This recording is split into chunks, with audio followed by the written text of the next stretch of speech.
जात पात में जात है जो केलन में पात, रैदास मानस न जुड़ सके जब तक जाति न जात। मुझे तो ये समझ में आया कि जब तक आप में से जाति नहीं जाती तब तक मानुष ही नहीं बन पाएंगे, तब तक हम लोग इंसान ही नहीं बन पाएंगे। ये रविदास जी ने दुनिया को बताया। संत रविदास जी, जिनको संत शिरोमणि भी कहा जाता है, उनकी जयंती मनाने के लिए हम लोग इकट्ठा हुए। मैंने उसमें पैम्फलेट में नाम देखा संत गाडगे जी का। दिमाग में आया, पहले छोटे थे किसी ने बताया था मुझे कि ये वही संत गाडगे हैं क्या जो महाराष्ट्र के अमरावती में पैदा हुए थे और जिन्होंने अपनी मर्जी से दरिद्रता चुनी थी।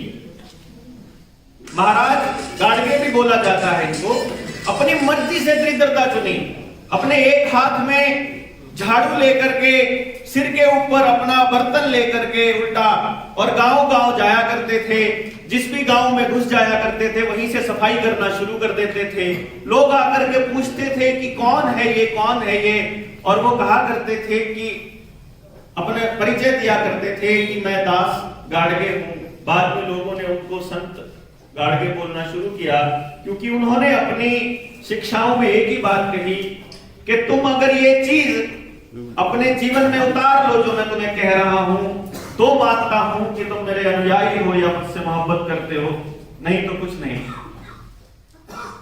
दीना भाना जी के बारे में कहा जाता है कि अगर दीना भाना जी नहीं होते तो बहुजन समाज को काशीराम जी नहीं मिलते। काशीराम जी नहीं मिलते तो आज जो ये बात हम कर रहे हैं कि राज नहीं होता, राज नहीं होगा तो उत्थान नहीं होगा, ये कहने की भी हमारे को शायद इतनी समझ भी ना आती। मैं इसको ऐसे समझता हूं। तो इन संतों की संयुक्त जयंती पर आप सभी महानुभावों को, आप सभी सज्जनों को, सभी बुद्धिजनों को मेरा प्रणाम है। और एक बार जोर से बोलेंगे जय भीम। देखिए, लड़ाई तो हम लोग लड़ रहे थे संविधान को बचाने की ही। जैसा कि शमशेर भाई ने बताया आपको कि वो आर्टिकल ही समझ में आए इनको कि मैं कोई ये बात नहीं कर रहा हूं कि किसको क्या लगाना चाहिए नहीं लगाना चाहिए, अपना वो वाक्य नहीं है, लेकिन जो षड्यंत्र है वो समझ में आ गया। और उसकी आड़ में डिजास्टर मैनेजमेंट थोप करके हम लोगों को जबरदस्ती हमारे साथ लगातार की जा रही है। हमारा तो विरोध उस चीज का था कि मेरे साथ, मेरे बच्चे के साथ, मेरे परिवार के साथ जबरदस्ती का कोई मतलब नहीं होना चाहिए। कारण क्या है, आज आपके साथ जबरदस्ती हो रही है, लेकिन ये जबरदस्ती आने वाले वक्त में आपकी आदत बन जाएगी। 21 दिन लगातार एक काम कर लेते तो आदत बन जाती है।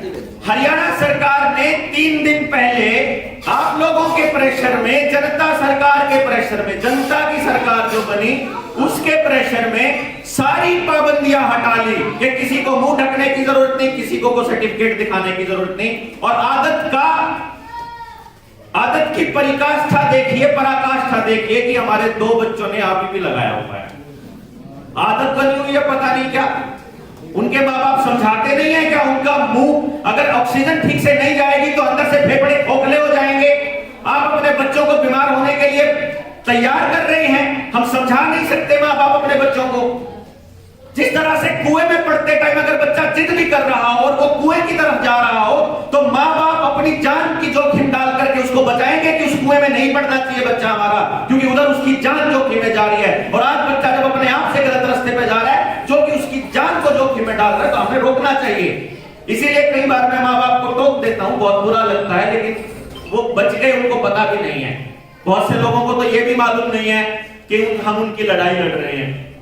अब जब किसान आंदोलन में थे लगातार, मैं तो 1.25 एकड़ का जमींदार हूं, मेरे को क्या पता। शमशेर भाई ने बताया कि आप लोगों की तरफ से वो समर्थन नहीं मिला। मैं आपको बताऊं, आंदोलन के दौरान मैं जब लॉकडाउन में सारे लोग थे, हम लॉकडाउन में रुके नहीं एक दिन भी, पर जब रुक जाते थे तो फिर तो कहीं बाहर निकलना ही नहीं होता था। बाहर खाम खाई किसी से बहस करेंगे, तो उससे बेटर यह था कि चलो बैठ के कुछ अध्ययन कर लिया जाए। अध्ययन के दौरान मुझे किसान आंदोलन क्यों हो रहा है और क्या है खेती के कानून, ये पढ़ने का मौका मिला।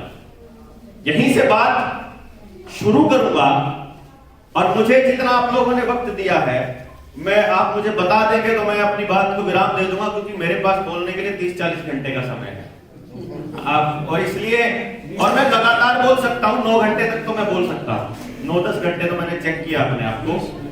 तो आपके 20 मिनट में से मैं 2-4 मिनट चाहूंगा, अगर आप लोगों की इजाजत हो तो, कि जो आने वाले वक्त में आप लोगों के साथ षड्यंत्र होने वाला है, जो बुखार के नाम पर आपको अब दोबारा से घरों में कैद करने वाले हैं। अभी तो कुछ टाइम के लिए किया इन्होंने, अभी टेलीविजन पे वो गेंद आने लग जाएगी, आ रहा है नया वेरिएंट, बहुत खतरनाक है, 3 में से 1 की होगी इसमें मौत।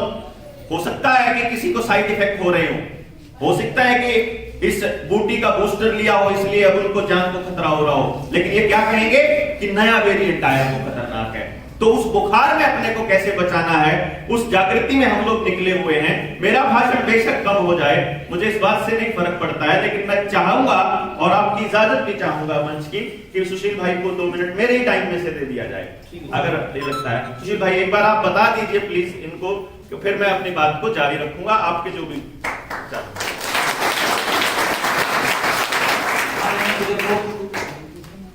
नौजवान साथियों, मेरी बातें सकती हैं।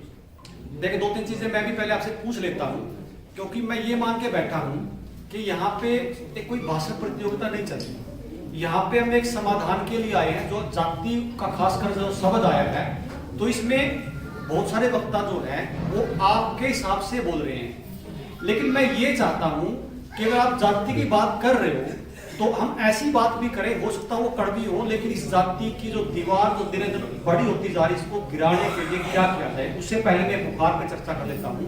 देखिए, ये भी सत्य है कि बुखार लोगों को आया है, और ये भी सत्य है कि कई बार बिना जो बुखार मौत में लोग मरे भी हैं, ये सच्चाई है। तो इसमें क्या पूरा मामला था, जब हमने इस पे काम करना शुरू किया तो मैंने जब स्टार्टिंग में जब देखा कि न्यूज टीवी पे आ रही है कि आपके देश में भी कोरोना हो सकता है, तो कोरोना देश में आया। फिर न्यूज आई कि आपके शहर में भी आ सकता है, तो शहर में भी आया।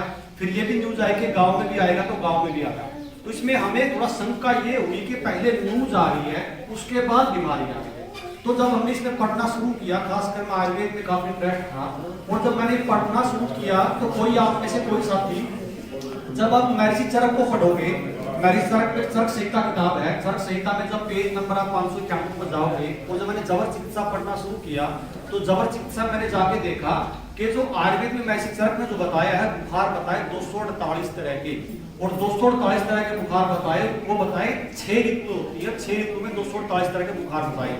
फिर मैंने इसमें जो चीज मुख्य चीज में इसमें निकल के आई कि जो पहली जो लहर आई थी वो आई थी बसंत ऋतु में, जिसको हम फागुन बोलते हैं, 15 मार्च के बाद, और दूसरी लहर जो आई वो भी 15 मार्च के बाद आई, 2 महीने तक है। तो इसमें जब मैंने वसंत ऋतु में गया तो वसंत ऋतु में खास तौर पे कफ के बुखार का जिक्र था, और कफ के बुखार को जब मैंने पढ़ना शुरू किया तो उसमें बड़ा स्पष्ट लिखा था, आज से 5000 साल पहले लिखा था कि 32 लक्षण कफ के जबर के हैं, जैसे छींक आना, गर्म चले जाना, जुकाम होना, तेज बुखार होना, शरीर का टूटना, भूख का ना लगना, इस तरह 32 के 32 लक्षण।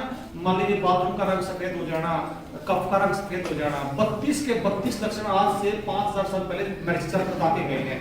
तो जब मैंने देखा कि ये तो पूरा खेल जो है इस बुखार को उन्होंने खेला है, अब उसमें ऋषि ने ये भी बताया कि आप किसी भी बुखार को अगर बिगाड़ोगे तो आपको मार देगा। अब इन्होंने क्या किया, जो मैंने मेरे उसमें भी देखा, इन्होंने क्या किया, इन्होंने जैसे डॉक्टर साहब के कोई साथी थे, कोई बड़े डॉक्टर थे, मैंने कहा डॉक्टर साहब आदमी बहुत मरे हॉस्पिटल में। उसने कहा अचंबा ये नहीं है कि आदमी हॉस्पिटल में जाके मरा, अचंबा ये है कि हॉस्पिटल से व्यक्ति जिंदा कैसे वापस आ गया।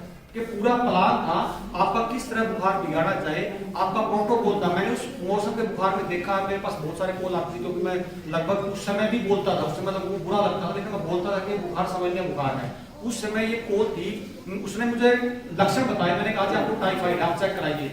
सरकार ने जानबूझ के टाइफाइड को चेक करने की लैब भी बंद कर दी, सिर्फ एक चेक होता था, और उसी का प्रोटोकॉल था, प्रोटोकॉल हिसाब से दवाई दी जाती थी। जो लोग मरे वो मरे ज्यादा टाइफाइड से, नमूनिया से, लेकिन प्रोटोकॉल में जो दवाई दी गई उस बुखार की दी गई जिसका उस बीमारी से कोई रिलेशन ही नहीं था। अगर एक्चुअल में सरकार किसी को बचाना चाहती थी तो ये सारा का सारा खेल 2 मिनट में समझ में आने का था, लेकिन जानबूझ के इस खेल को इतना क्रिटिकल बनाया गया। इसका उदाहरण मैं आपको देता हूँ, मेरे साथी थे, बल्कि इसमें मैंने जब पढ़ने के बाद मुझे ये लगा कि हो सकता है पढ़ा हुआ ज्ञान और असलियत में कुछ और चीज होती हो। लेकिन मैंने जब करके देखा, मैं जिसको भी ये बुखार बताया पॉजिटिव, मैं इसको, मेरा लड़का था 16 साल का, मैं उसको घर पे छोड़ा था। मुझे लगा जब मैंने 20-30 जगह उसको छोड़ा और कोई बात नहीं आई, तो मुझे लगा उसका लड़का है, नई उम्र है, इसको संक्रमण ना हो रहा हो, तो मैं जिसको भी ये बीमारी निकाली उसको मैं अपने घर पे लेके आया, लगातार 1.5-2 महीना मेरी माँ के पास जिसको सांस का रोग था उसके साथ रखा। और जितने भी पेशेंट घर पे आए वो आधा ठीक तो मतलब जब घर से निकलते थे, क्योंकि घर पे कोई निकलने नहीं देता था, तो आधे ठीक वो वैसे ही हो जाते थे। जब इसमें पूरा बुखार पे काम करके देखा, उसके बाद जब बोलना शुरू किया तो पता लगा कि बुखार जो कब का बुखार था उसको मॉडिफाई, उसको एक मेकअप का रूप दिया गया। और उसका उदाहरण कई बार, जैसे मेरे साथी थे, उसकी माता जी थी, उसने कहा भाई माता जी को वही बीमारी हुई, इसका डर था। अब आपने कहा था कुछ नहीं है, लेकिन इसको तो हो गया। जब मैं गया उसके घर पे तो मैंने कहा माता जी क्या दिक्कत हो गई? उसने कहा बेटा इतना बड़ा था, इतना बड़ा, गेट खुला रह गया, गेट में से आया, यहाँ काट के भाग गया। मतलब जो टीवी में जो बोल दिखाई गई, एक जो बोल डेंगू टाइप का जो वो वायरस दिखाया गया, वो इतना दिमाग में, इतना वो अंदर तक चला गया कि मतलब उसके बाद लोगों ने अपने आप से पीसीएम पैरासिटामोल खाना शुरू कर दिया। अपने आप से लोगों ने ये मान लिया कि आप बचोगे नहीं। बल्कि डॉक्टर साहब के साथ में बैठे थे, 3-4 दिन पहले की बात है, एक साथी जो इसके पिताजी एम्स में एडमिट थे, वो कह रहा था जब जिस समय मेरे पिताजी एम्स में एडमिट थे उस समय 500 पेशेंटों में से सिर्फ 4 के घर वाले साथ में थे, 4 घर वाले, बाकी जो लोग थे किसी के घर वाले साथ में नहीं थे। और हमें ये पता था कि ये रोगी 1 दिन जिएगा, ये रोगी 2 दिन जिएगा। वो 4 पेशेंट जिसके साथ घर वाले थे वो वापस आ गए, बाकी 500 में से 1 पेशेंट सिंगल वापस नहीं आया। मतलब हॉस्पिटलों में किस तरह प्लान करके मतलब सारा काम हुआ। और गलत चिकित्सा से अगर एक्चुअल में इस चीज की जांच भी हो जाए कि चिकित्सा गलत हुई थी या क्या था, तो बहुत बड़ा एक मामला निकल के आ सकता था। लेकिन वो हमें उस सच्चाई से कोसों दूर रखा गया, क्योंकि हमने अपने आप को भी आयुर्वेद से दूर कर लिया। ये तो थी बुखार की बात। फिर भी अगर इस पर किसी को लगे कि वायरस थ्योरी क्या कहती है, ये क्या है, समय इतना समय नहीं होगा, दोबारा भी आ जाएंगे और पूछ भी सकते हो कि वायरस का उसका कोई कॉम्बिनेशन नहीं है, ये बुखार तो आएंगे, पिछली बार भी आए थे। बड़ा विषय है, इसमें डरने की जरूरत कहीं से नहीं है। लेकिन मैं जो मूल विषय है, जो आप जाति पाति की जो बात कर रहा हूँ, क्योंकि मेरा जो काम होता है हरियाणा भर में, मेरा पंचायतों में जाने का भी होता है, और मैं एक चीज देख के डर भी रहा हूँ। मैंने इससे चर्चा भी की थी कि जो ये जाति की जो दीवार खड़ी की जा रही है, देखो अब इसमें बहुत सारे लोगों को बुरा भी लग सकता है, लेकिन मैं आपका अतिथि हूँ आज, अगर बुरा लगे तो मैं हाथ धोके पहले माफी मांग लेता हूँ। मैं आपको एक कहावत सुनाता हूँ, उसके साथ आप हिसाब लगाना। एक बार क्या हुआ, एक हंस और हंसनी जा रहे थे जंगल में से, नई शादी हुई थी, तो चलते जा रहे, उनको बहुत रात को किसी पेड़ के नीचे रुक लेते, कल चलेंगे अगले दिन। तो जब रात को पेड़ पे रुके तो उस पेड़ पे उल्लू बोला, और उल्लू बोला तो हंसने को भाई बियाबान जंगल है और ये मूर्ख जो उल्लू है ये खां खा बोल रहा है, ये हमें सोने नहीं दे रहा। तो उस उल्लू को वो बात चुप गई। तो चुप गई, जब सुबह जाने लगा वो उठ के वहां से, तो हंस और उल्लू ने नीचे उतर कहा भाई हंस कहाँ जा रहा है, ये हंसने तो मेरी, आप इसको कहाँ लेके जा रहे हैं? उसने कहा भाई आपकी कैसे होगी? उसने कहा पंचायत कर दे। जब पंचायत बुलाई गाँव से, उसका उसने कहा भाई बताओ क्या बात है? तो उल्लू ने कहा थी हंसने तो मेरी, इसको लेके जा रहा है। और हंसने कहा जी तो गलत बात कर रहा है, मैं हंस मेरी हंसने जोड़ा भी आपको दिख रहा है और ये तो गलत कह रहे मेरी है। उसने कहा पंचायत में रुको फैसला करते। अब वो जब पंचायत दूसरी जगह फैसला करने गई तो पंचायत में जो 4-5 डॉक्टर ने ये कहा भाई देखो हंस तो है बाहरी आदमी, ये तो आज आया है चला जाएगा, उल्लू और रहना यहाँ पे, भाई उल्लू के पेड़ों फैसला करो, काम तो ये आएगा। तो उसने आके ये कहा कि भाई हंसनी तो उल्लू की है, तो खाम खा कब्जा करके। तो भाई वो उल्लू जब हंस वहां से जाने लगा तो उल्लू ने कहा भाई मैं पागल नहीं बैठा यहाँ पे, ये समाज का निकाला हुआ बैठा हूँ यहाँ पे, ये समाज जो पंचायत है इसका निकाला हुआ बैठा हूँ यहाँ पे, इसको बंद कर दो। तो कहने की बात ये है कि मैं अगर मेरे समाज का कोई व्यक्ति गलत नहीं कर रहा है तो मैं उसको छुपा लेता हूं, क्योंकि मुझे लगता है कि कल को ये मेरे काम आएगा। एक कड़वी सच्चाई जो है, जब तक हम देखो जाति पाति मिटाने के लिए बैठे हैं, लेकिन जो यहाँ पे जो हम सुन रहा हूं, खासकर मैं जो सुन रहा हूं, इसी तरह बाकी जातियों के लोग भी अपने आप को सर्वश्रेष्ठ बताने लगे हैं और जो गैप है वो बढ़ता जा रहा है। आप एक चीज बताइए मुझे, अगर कुछ सवाल मैंने लिखे थे इस पर आप चर्चा करना। जैसे मान लीजिए मैं मेरी बताता हूं, मैं जब छोटा था तो मेरे जो ज्यादातर साथी थे वो जैसे हरिजन समुदाय से थे, मेरा क्लास से इकट्ठा जाना होता, घर में इकट्ठा होना होता। मेरी माता कहती बेटा तू है ना गलत कर रहा, मैंने कहा कोई बात नहीं मैं गलत कर रहा हूँ लेकिन मैं करूंगा, मैंने नहीं मानी और मैं साथ में सोना सब कुछ काम करता था। और मैं जब छोटा बिल्कुल छोटा था तो आंगनबाड़ी में जाता, इतनी कर दो बस, आवाज है मेरी आवाज बहुत तेज है वैसे आप। मैं उस दौरान जब स्टडी किया तो मैंने देखा कि ये जो 3 कानून हैं, ये तीनों कानूनों में असल खेल क्या है, झोल क्या है, किसान क्यों बैठे हैं वहां पे? रेल की पटरी पे रेल रोको आंदोलन क्यों चला हुआ है पंजाब में? तीनों कानून पढ़े, उनकी गहराई में गया कि अगर ये हो जाए तो क्या होगा। जैसे मैं आपको एग्जांपल देता हूं, एक छोटी सी बात, आप लोगों में से पता नहीं कितनों को पता होगा, पर मैं एक छोटी सी बात बताता हूं। एसेंशियल कम्युनिटी एक्ट के बारे में शमशेर भाई ने आपको बताया, उसमें एक लाइन थी कि अब जो है कोई भी प्राइवेट फर्म या कोई भी इंसान, मतलब कुछ कोई भी जितना मर्जी भंडारण कर सकता है। इधर से तो ये कह दिया, साथ में ये कह दिया कि भाई LIC के लिए अलग से प्रोग्राम चला हुआ है, ओ सॉरी, या क्या नाम था इसका, FCI, food corporation of India, जो FCI के गोदाम है ना, उनमें भंडारण की जरूरत नहीं है। FCI के लिए खरीदने के लिए, अनाज खरीदने के लिए जरूरत नहीं है, उसके लिए अलग कमेटी काम कर रही है।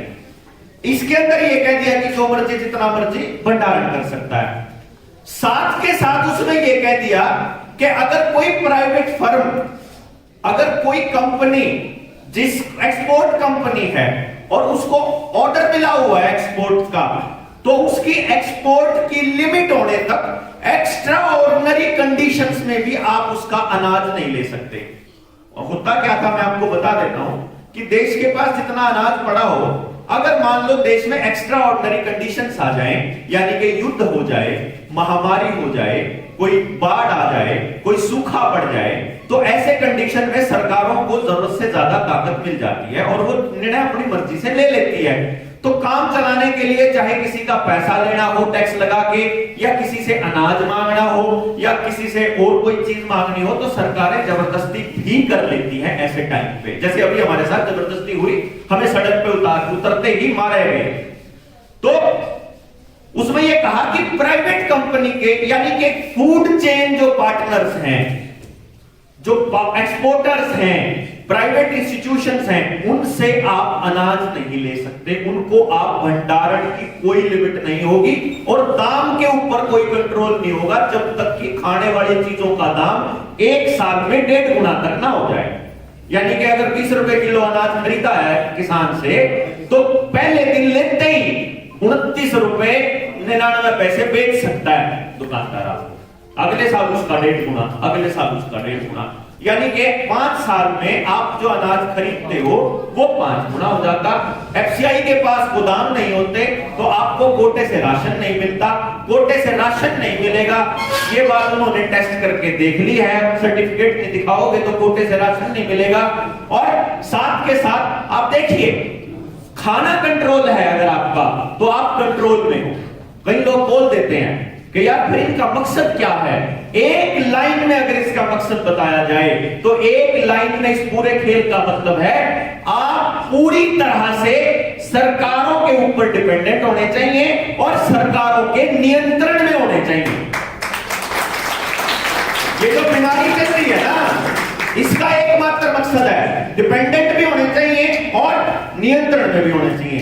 डिपेंडेंट हो गए और भूखे मरते होंगे तो लत्ते पाड़ोगे, लेकिन अगर आपके शरीर में ऐसी चीज चली जाए कि आप उसकी अगली डोज के बिना डींग पाड़ने की भी आप में हिम्मत ना हो, तो आप क्या करोगे? जैसे नशेड़ी होता है, नशेड़ी आदमी को अगर नशा नहीं मिलेगा तो ऐसे करके मांगता है, वो कुछ ले लो, घर ले लो, बार ले लो, बर्तन ले लो, पैसे ले लो, जेवर ले लो, यहां तक कि अपनी बहू बेटियों को भी अगले के सामने सौंप देता है नशेड़ी आदमी। आपके शरीर में अगर ऐसी कोई चीज आ जाए कि आपका इंटरनल इम्यून सिस्टम खत्म हो जाए, तो उसके बाद आपको हर 6 महीने ऐसे ही गिड़गिड़ाना पड़ेगा, राशन के लिए भी, चलने के लिए भी। ये खेल था इनका और बहुत जल्दी प्रोपेगेंडे का पता चल गया। अब तो कह देंगे, अब तो ढीमा हो रहा है, लोगों ने विरोध करना शुरू किया, बोला हम तो सबूर को लागे भाई 1 तारीख तक है। सरकार का गिले बयान आ गया शिक्षा मंत्री का, हम 3 तारीख तक खोल देंगे भाई, ताकि लोग न्यू कहते हैं अब भाई चल 3 ना तो खुलेंगे, क्यों 3 दिन खाता रोड़ा करा। लोगों ने कहा नहीं चलो फिर सर्टिफिकेट तो दिखाना पड़ेगा। लोगों ने कहा आप कौन दिखाते सर्टिफिकेट, कोई कितने ना कोई डीसी दफ्तर में जाएगा सर्टिफिकेट लेगा ना कुछ और। सरकार बोली चल फिर हटा दी सारे प्रतिबंध। क्यों? हरियाणा में रहा नहीं, हरियाणा में लोगों ने टेस्ट कराने बंद कर दिए तो बीमारी चली गई। टेस्ट करवा लोगे फिर आ जाएगी। इसीलिए तो आशा वर्कर्स को, आंगनबाड़ी वर्कर को धक्के से टेस्ट करने का मौका, धक्के से टारगेट दिया गया, जिस तरह से ये टीके लगाने का दिया गया।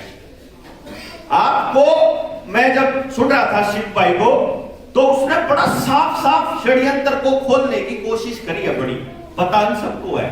यही कारण है कि आज आप लोगों के बीच में बोलने का मौका दिया, नहीं तो हमारा उपलक्ष्य तो जो है वो रविदास जयंती और जो 3 जयंतियों को इकट्ठा मनाने का था। तो क्यों ये बात करनी जरूरी थी? ये बात करनी इसलिए जरूरी थी कि आप नियंत्रण में कैसे रहोगे। आप नियंत्रण में ऐसे रहोगे अगर आपने किसी को, अगर आपने बाबा भीमराव अंबेडकर को छोड़ दिया और उनका नाम लेके राजनीति करने वालों के पीछे हो लिए, तो आपको बेच दिया जाएगा। और ये पहले भी आपके साथ होता आया है और आपके साथ आगे भी होगा। ये सबको बेचा। आपका नाम का मतलब मैं भी शामिल हूं आप में। हमारा कोई आएगा चौधरी चरण सिंह का नाम लेके बेच देगा, वो चौधरी छोटूराम का नाम लेके बेच देगा। आप ये और ये उधर से उनको बोल देंगे महर्षि वाल्मीकि का नाम लेके कर देंगे काम। उनने जाऊंगे मैं परशुराम का नाम लेके उन्हें बेच देगा कोई। ये बेचना खरीदना चलता रहेगा। कब तक चलता रहेगा? ये तब तक चलता रहेगा जब तक आपको इन षड्यंत्रों को समझने की अकल ना आ जाएगी। जब तक आपको ये नहीं पता लगेगा कि रिजर्वेशन का जो मतलब बाबा भीमराव अंबेडकर ने दिया था, जो सोच करके शुरुआत की थी, क्या वही हो रहा है? क्या रिजर्वेशन का वही मतलब है? आज रिजर्वेशन का एकमात्र टारगेट है, एकमात्र काम है कि वो समाज में खाई को बढ़ा रहा है। आपको बताएगा कि ये जो जर्नल हैं ये खागे मारा, और जर्नल तक कहोगे कि आप लोग जर्मनिया जो रिजर्वेशन वाले हैं ये खागे। दोनों को ये कहा जाता है। एक जगह बैठे थे, बोला हमारे तो बड़का का नाश रिजर्वेशन वाला कर दिया। मैं बोला ओ बात सुन रहे ना, हाँ कौन सी भर्ती की बात करे, भर्ती बता। बोला यही इतनी बड़ी भर्ती हुई, बोला इसमें इतना % तो रिजर्वेशन था। अच्छा फिर वह ग्रुप डी की भर्ती, सबसे बड़ी भर्ती वही हो गया पिछले 7 साल में। 18,000 भर्ती हुई, जिनमें तो लगभग 10,000 बालक तो नौकरी छोड़ के हालत देखते हैं। क्यों मैं थे तो बेचारे कितने प्रोफेसर बन गए, ला दिए बच्चे 82। तो मैं बोला 18,000 भर्ती हुई। बता एक काम कर, सारे के सारे बिना रिजर्वेशन वाले ला दे, फिर तेरे वाले सारे ला देंगे। कोई एक जात बता दे जिसमें सिर्फ 18,000 बालक हो, या चल सारे रिजर्वेशन वाले ला जा, फिर रिजर्वेशन वाला का उद्धार हो जाएगा के? मतलब ही नहीं है। आपको ये तो दिखाया जाता है कि उसने कर दिया नाश, उसने कर दिया नाश, उसने कर दिया नाश। असली नाश तो उसने करा जिसने बेरा है गलत हो रहा है वो चुप है। असली नाश करनिया वो है समाज में। अगर आदमी वह बात, सुशील वाली बात के ऊपर फिर से बात कहूंगा, अगर पंचायत की बात कहना बंद कर देंगे, न्याय की बात कहना बंद कर देंगे, अगर किसी के ऊपर भी अन्याय हो रहा है, चाहे वो किसे जात का हो, किसे धर्म का हो, गरीब हो चाहे अमीर हो, जिसके ऊपर गलत हो रहा है उसके साथ खड़े नहीं होंगे तो हम है नाश करनी है। असली बात तो यार गलत को गलत कहना बंद कर दिया।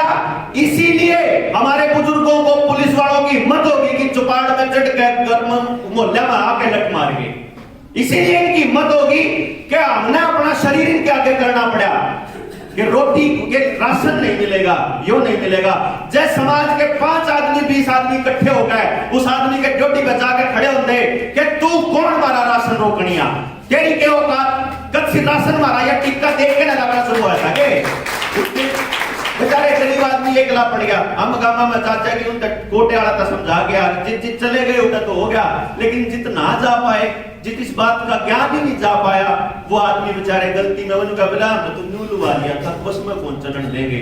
क्योंकि झज्जर में वो बस में चढ़ते बुढ़ा उतार दिया था, वो वीडियो भी बड़ी वायरल हुई। एक बोला जी आपने तो सोचा कदे किते ना जान दे, कदे पेंशन कट जा, कदे तनखा ना मिले, कदे हाजरी ना लागे। मगर कोई एक ईसा भी है कि जिन्हें बीमारी ने टड़क के लो आया हो, या सरकार ने कहा हो कि कभी दोबारा बीमार नहीं होगे? बोला ना। अच्छा फिर न्यू कहा है सरकार ने साइड इफेक्ट हो गया है? बोला हाँ न्यू का है, लाख में तो एक का हो जाए। अच्छा वो लाख में तो एक मैं हूँ और पूरे परिवार का लालन पालन मैं दिहाड़ी करके कर रहा हूँ और मेरा नाश हो जाए मेरे शरीर का, तो जिम्मेदार कौन? बोला तू है, तब का थोड़ा करेक्शन है। बता भाई यो है हमारी गेम। और आप चुप, सारा समाज चुप।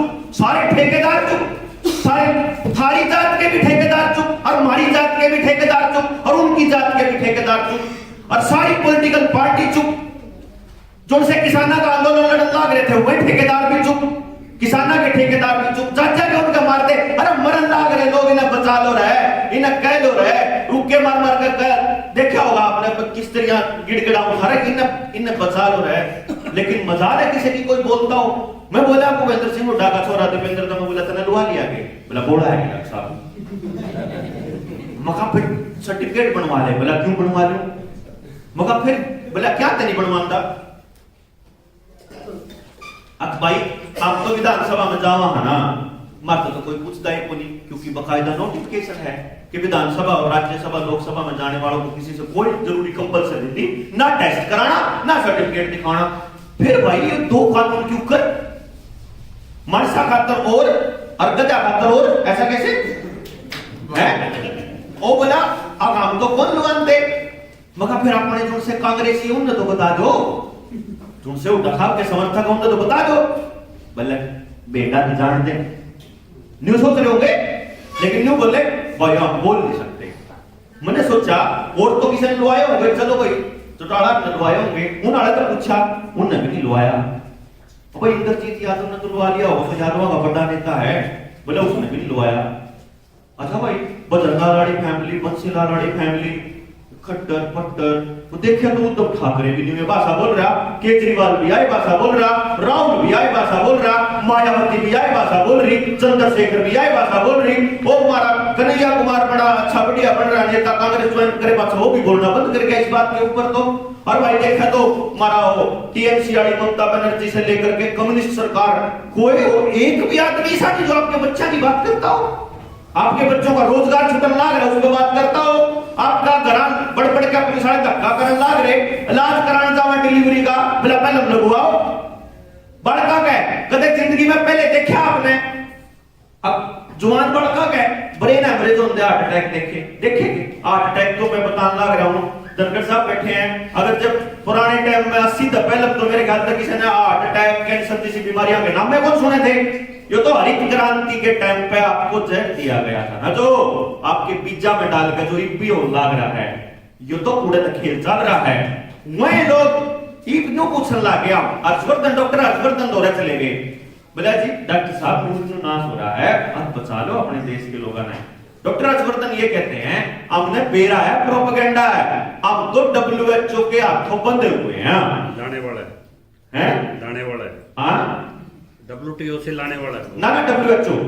हर्षवर्धन कृषि वो हेल्थ मिनिस्टर इस प्रोपेगेंडा के बारे में बताया, इस बीमारी के बारे में समझाया कि भाई जब डॉक्टर BRC के बात है, अभी भी सुनील भाई ने बताया कि गांव में किसी का भी बुखार हो गया और जो घर के नजदीक भी नहीं जाओ थे तो सुशील अपने घर आ जाओ था, तो गांव में यकीन हो गया भाई जब यू आदमी अपने घर आ जाने लग रहा है, इसका मतलब तो कोई खतरे वाली बात तो होनी नहीं चाहिए। हमारा तो डर टेलीविजन ने बिठाया था ना, न्यू हर्षवर्धन ने समझाया कि भाई BRC ठीक करने लग रहा है, एक भी आदमी नहीं मर लिया उधर तो तू वापस पद्धति चालू करना चाहिए, एक भी नहीं मरता। प्रधानमंत्री ना होना तो चाहिए था न्यू कि भाई आयुर्वेद का प्रचार करे, होम्योपैथी का प्रचार करे, नेचुरोपैथी का प्रचार करे, लेकिन उल्टा उनके खिलाफ नॉन अवेलेबल वारंट काट दिए। अच्छा जब डॉक्टर हर्षवर्धन को गया कि भाई मेडिकल लाइन में इतनी गलत चीजें हो रही हैं, तो डॉक्टर हर्षवर्धन कहते हैं हम तो WHO के हाथों बंधे हुए हैं। जब खेती के कानूनों पर बात करें तो हमारा तोमड़ बोमड़ वो लोग बोले आप तो WTO के हाथों बंधे हुए हैं। अच्छा इस फिर हुआ जो खेती के कानून पढ़ते एक साथ में समझ में आ गया था, आंदोलन तो बाद में शुरू होया, सितंबर 2020 में पिपली कांड होया था, सितंबर तक पहले जुलाई और अगस्त में तो मैं पंजाब जा लिया था रेल रोको आंदोलन में। मेरे तेन कहा करते तेरे की बढ़त भाई, तू तो कोचिंग सेंटर चला हुआ है, कोचिंग सेंटर तो बढ़िया धंधा तो नहीं होगा, और मैं तो बोलूं भी ठीक ठाक हूं और पढ़ाऊं भी बहुत गजब का हूं, और मेरा तो काउंसलिंग सेंटर भी ठीक है, मैंने सब कुछ छोड़ के जाने की जरूरत थी, क्योंकि मेरे न्यू समझ में आ गया कि यो खाली खेती के कानून का मसला नहीं है, असली मसला तो इब शुरू होगा, असली खेल तो इब शुरू होना है। और वो होया कि मार मार समझाया सब है, लेकिन नहीं आया समझ।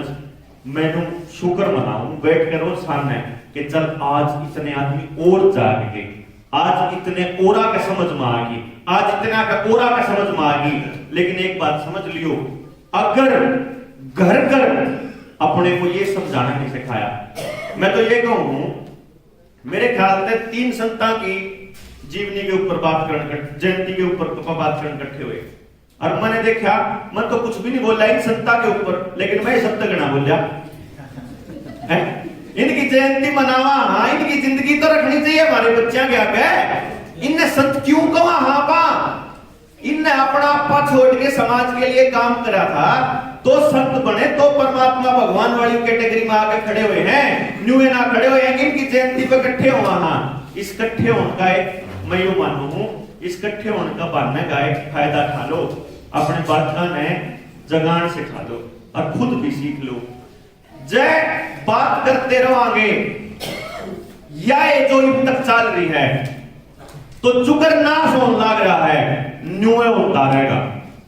कितने तो पढ़ा लियो, कितनी रिजर्वेशन मिल जाइयो, हमने भी मिल जाइयो, चाहे कितनी है उन्हें भी मिल जाइयो, और किसी ने कितनी मिल रही हो, कुछ कौन हो है। जो 70 साल में जिस रास्ते से चल रहे थे, अगर उस रास्ते से अब तक सबको सम्मान नहीं मिला है, अगर सबको रोटी का अधिकार नहीं मिला है, अगर सबकी जिंदगी बेहतर नहीं हुई है, तो इसका मतलब रास्ता गलत है।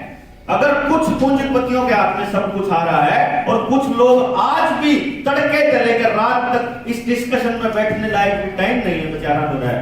एतवार में भी क्यों के सोचे हैं कि घर ठीक ठाक चलाने खातर, बड़का ने पढ़ाने खातर ओवर टाइम करे हैं, और तड़के से लेकर सांझ तक, सोमवार से लेकर शनिवार तक काम करे हैं। एतवार ने फिर शिवर भर के बुला ले, प्रदीप भाई भर के बुला ले हैं, फिर मैंने बोला भाई छोड़ देना आज तो, क्यों काम खाए, शायद दुखी रमाए। क्यों कर जागृति फैलेगी?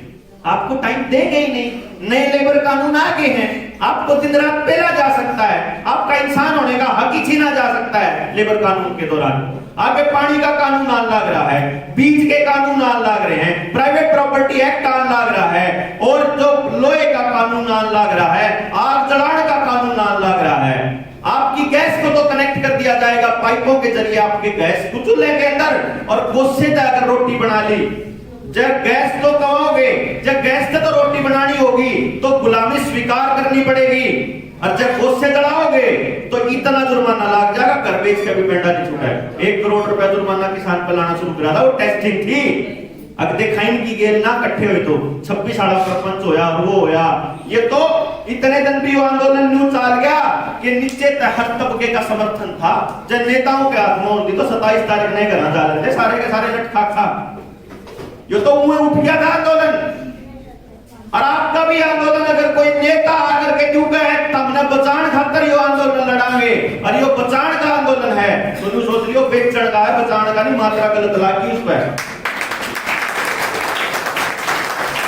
आपको बचाना केवल एक रास्ता है बचाने का, एक तो जो वह बात है, वह किताब पेरा हो आपने, जो बाबा भीमराव अंबेडकर अपने पास अपनी बाजू में रखते हैं, आपको ये दिखाने के लिए कि इसने मत भूलो, इसने मत भूलो, या है असली चीज की जो बचा सके हमने, या बचा सके, वो कुछ नहीं बचा सकती। और मैंने बता दो भाई, कितना पढ़ रखा है संविधान, और कितने अपने बड़धान पढ़ा है, और कितने उस पर लड़े हैं। सबसे बड़ी बात कि छाती ठोक गए, कितना नहीं लड़ा इस महामारी के दौर में। अपना शरीर सौंप दिया का मतलब क्या है? सर्टिफिकेट बनवा लिया तो भी नहीं मान लिया, शरीर सौंप दिया मतलब आप अपने शरीर की इज्जत नहीं कर पाए। बाबा भीमराव अंबेडकर की इज्जत नहीं कर पाए, उनके संविधान की। इसका यो मतलब है, और ये रोज की रोज आएंगे, ये घर में पड़ के ठोकेंगे, ये कौन छोटे हैं। और मैं बता दूं, आपकी गैस, आपकी पानी, आपका पेट्रोल, डीजल, बैंक अकाउंट, आपकी जिंदगी से जुड़ी हुई हर चीज, आपका राशन कार्ड, आधार कार्ड, सब कुछ इस यूनिक आईडी के साथ जुड़ा। श्रम कार्ड बनने लग रहा है आजकल, नीचे एक 14 डिजिट का नंबर है, वो है यूआईडी, इंटरनेशनल लेवल का यूआईडी, जो एलन मस्क की न्यूरालिंक आपके साथ कनेक्ट करेगी आने वाले टाइम में। आपके हाथ में जो चिप लगेगी और उसके बाद वह बुद्धि में लगेगी, और फिर जैसे वो कहेंगे वैसे चलोगे, वो खेल वो है। आज तो रोटी के लिए बोला है, नौकरी के लिए बोला है, कल को जीने के लिए आपको वो लगवाना पड़ेगा। इसलिए ये लड़ाई तो छोटी सी है, जो यह है, जो मैं कहूं, या टीकेपी की आड़ी, या तो बहुत छोटी सी है, या तो तात्कालिक है, इससे लड़ लेंगे, फिर क्या करोगे? जो कर मैं किसान आंदोलन में क्या करता किसान नेताओं को, मान लो इनने तीनों कानून ले लिए, फिर कहीं जाओगे पहले हम बड़े कम सोने की थालियां में खाया करते, पहले हम कित खाया करते। तो उससे बचने का तरीका क्या है, बालक पढ़े तो चुप कर पढ़े। इसे लोग भी हमारी जनता में, मेरी जात में नहीं, हमारी जाता में, यानी एक रिजर्वेशन वाले एक नॉन रिजर्वेशन, तोड़न का मतलब है ना, दो मैं तो नारे नारे कह रहा हूं, नॉन रिजर्वेशन वाले बालका एक सरकारी स्कूल में पहुंच जावा है गरीब का बच्चा, और गरीब में ज्यादातर रिजर्वेशन वाले हैं, ज्यादातर, सारे तो नहीं। इब मुए जो से रिजर्वेशन नॉन रिजर्वेशन वाले हैं, जो जर्नल वाले हैं ना, गणखरे मास्टर तो न्यू कौन पढ़ा देंगे, रिजर्वेशन वाले हमारे बड़का का खाएंगे। इतनी नीच सोच है लोगों की। इस सोच पे काम किए बिना कैसे साथ ले लोगे उन्हें? और ये सोच जड़ों में दे रखी है, जड़ा में, हमारे जड़ा में पेद रखी है, या चीनी हमारी जड़ा में गिर रखी है, निकल ही नहीं सकते। चुनाव का वक्त आएगा और अखबार के पहले पन्ने पे न्यू आ जाएगा, इतनी या फलानी जात इतनी है, फलानी जात इतनी है, और लोग सोचने उसका हड़ता लग जाए उसे हिसाब है। अगला मायावती वाले तो फलानी जगह जाओगे, चंद्रशेखर वाले फलानी जगह जाओगे, बुड्ढा वाले फलानी जगह जाओगे, चटाड़ा वाले भी जाओगे, है जी। यो खेल हो रहा और यो चलता रहेगा। कब तक चलता रहेगा? जब तक आपको यही नहीं पता चलेगा कि लड़ना किससे है। क्या लगता है नरेंद्र मोदी या सोनिया गांधी चला रही है सरकारों को? ये तो कठपुतली है। ये दोनों से छिकलोगे ना तो नया चेहरा ही बान लग रहा है पंजाब में। यहां से प्रधानमंत्री का कैंडिडेट मैं दिखाऊंगा। मैंने जब नरवाना वाला केस हो जाता, वहां एक मेरी वीडियो वायरल हो रही है, महीने भीतर आपको चिप चिप चिप की खबर ना हो तो आनला की खबर, डोवाल के घर में बंदा बड़ा चिप लग रही थी, वो चिप दिमाग में नॉर्मल हो जाए। ताकि कैसे होता है, जब आपके ऊपर अत्याचार करना होता है, नौकरियां सरकारी थी, प्राइवेटाइज करनी थी, आउटसोर्सिंग करनी थी, तो शमशेर भाई ने बताया सबसे पहले किनको लपेटा? सबसे पहले लपेटा दिल्ली के अंदर सफाई कर्मचारियों को। क्यों? थोड़े उनकी आवाज उठाने वाला वर्गी कोई है को नहीं, हमारे वर्ग के कोई है को नहीं। वो बेचारे यूं सोचते हैं कि इनकी कौन आवाज उठा होगा। मैं पकड़ लिए, वहां ठेके से भर्ती करनी शुरू करी। चल भाई, क्योंकि हमारा तो मसला कौन था, अपन दोनों लाके ना, जे कोई दूसरा होता तो उसकी ठावांगे, मारा होता भाई किसान होगा तो मैं किसान का बेटा हूं तो किसान की ठाऊंगा। और एक ने ठेका ठा रखा है इनका मायावती का, एक ने चंद्रशेखर का, एक ने उद्धारा, एक ने उनका, एक ने कांग्रेस का, तो वो ठेका किसी ने उसका ठा नहीं रखा, जिन ठा रखा था। मैं इतने बोलते जितना होया, फिर आता है कनेक्ट कर दिए थे 2018 में आउटसोर्सिंग का। फिर थोड़े और सफाई कर्मचारी हरियाणा देखे करके अन्य करते एक मास्टर ला के आउटसोर्सिंग तला कर। अरे एक भी पोस्ट नहीं बचेगी जो आउटसोर्सिंग के अलावा होगी, ताकि खबरों में जब आने लगे तो आपको वो नॉर्मल लगने लगे।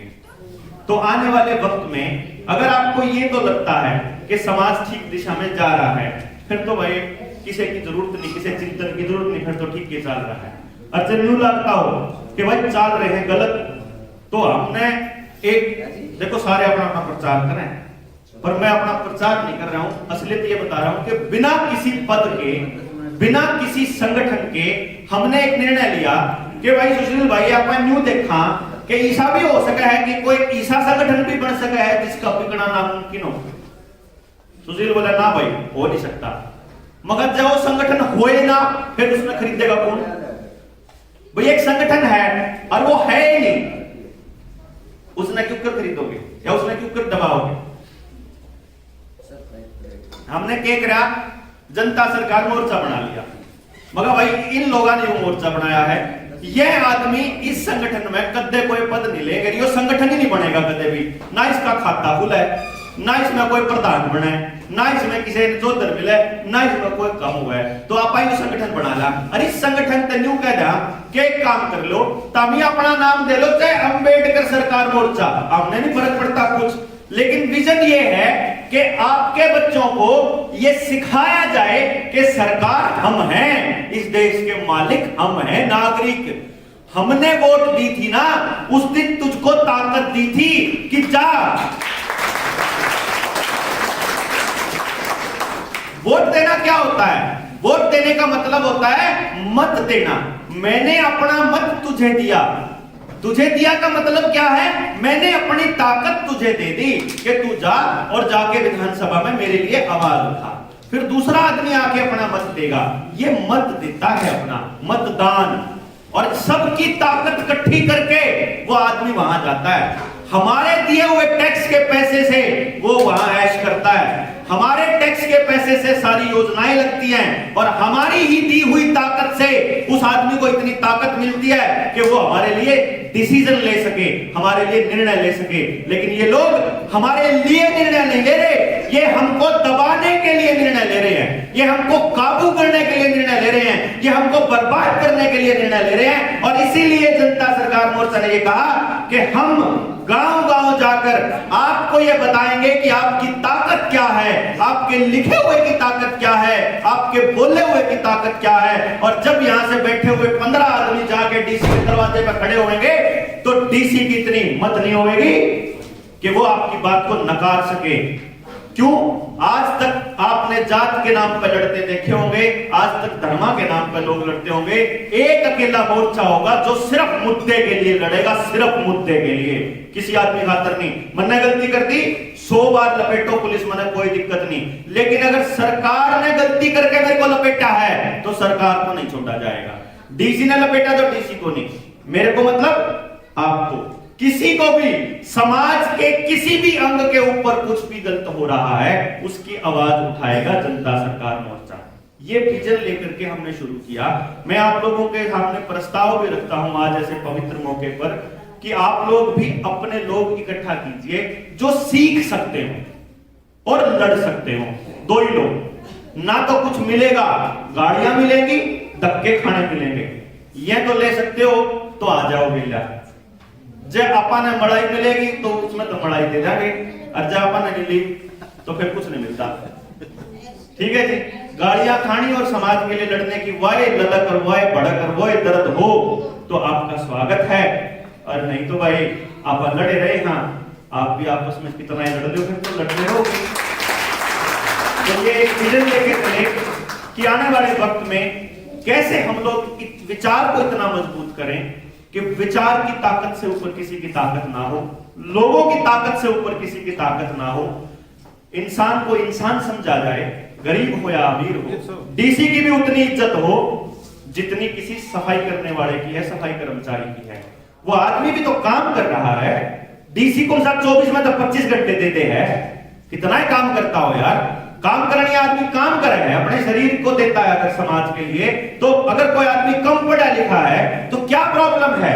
उसकी इज्जत बराबर होनी चाहिए पीएचडी करने वाले आदमी के बराबर। किसी आदमी का जन्म कहीं हो गया है, मैं जन्म जाट जाति में जन्म ले गया, मैंने केस में तीर मार लिए, मैं जिस घर में पैदा हो गया उसमें मेरा के है गर्व करने लायक है। मैं तो नहीं जानकर पैदा होया, मेरे बस में तो नहीं था उधर पैदा होना। मैं अगर किसी और गरीब के घर में पैदा हो जाना तो मैं गाड़ खाऊं, ये कौन सा तरीका है? और मैं किसी बढ़िया जात में पैदा हूं तो मैंने इज्जत मिले, ये कौन सा तरीका है? मैं इस तरीके के खिलाफ हूं। मैं इसके खिलाफ हूं कि कोई कितने पैदा हो जाओ, किसी पे कितने रुपये हो, कितना पढ़ लिख रहा हो, कितने खड़ा हो, इंसान होने के नाते उसको इज्जत बराबर मिलनी चाहिए।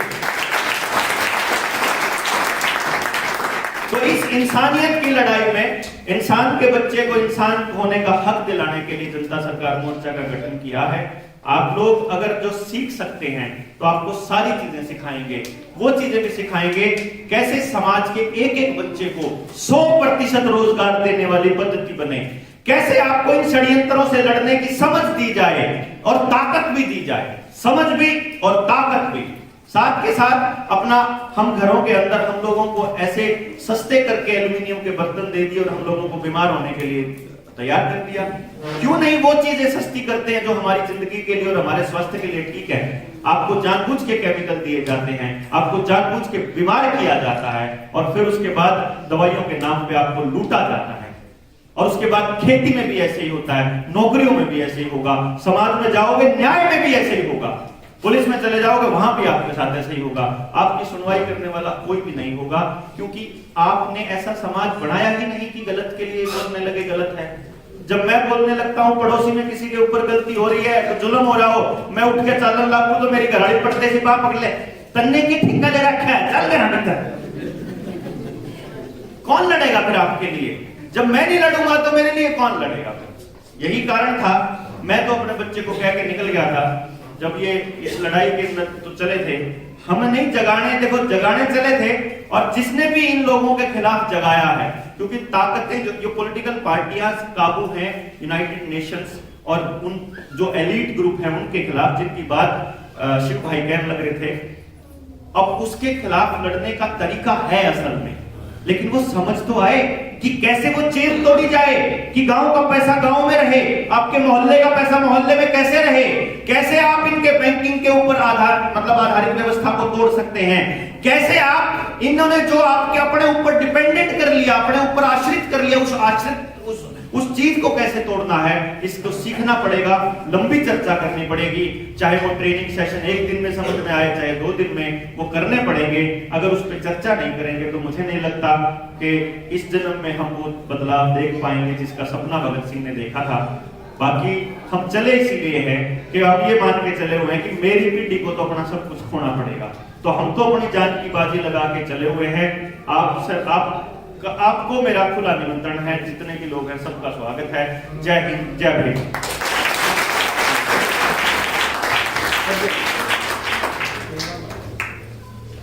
धन्यवाद डॉक्टर लाहा जी, सर ने अपना अच्छा वक्तव्य रखा।